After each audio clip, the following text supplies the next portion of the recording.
Hi, this is Josh from FinalScanPro.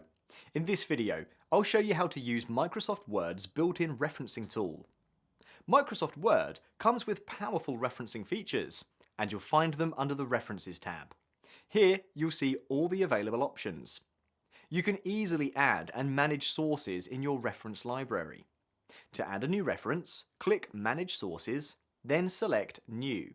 Let's add a journal article. All you need to do is enter the basic details, such as the author, title, journal name, year, and numbers. If you'd like to add more information, you can click Show All Bibliography Fields checkbox. This lets you enter extra details like the city, publisher, editor, etc. For now, we'll stick to the basic fields. You can preview both the in-text citation and the full reference at the bottom. If you ever need to edit a source, simply select it and click Edit to make changes. Now, let's close the Manage Sources window. While writing your paper, just place your cursor where you want the citation and insert it directly from Word. Let's add one more citation.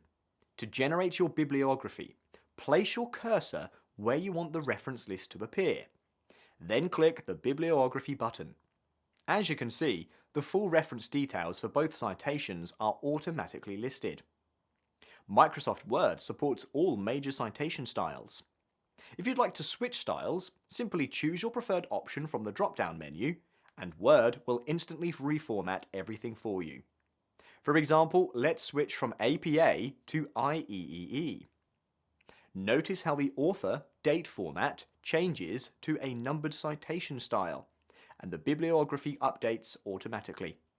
And that's how easy it is to manage citations and references using Microsoft Word. I hope you found the video useful. Finally, before submitting your work, don't forget to run it through FinalScanPro. Just drag and drop your document and let FinalScanPro check it for you. You'll receive a Turnitin style similarity report with all issues clearly highlighted and color-coded.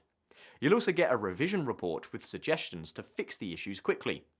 Apply the recommended changes, recheck if needed, and you'll have a clean, original paper ready to submit. If you found this video helpful, don't forget to like and subscribe.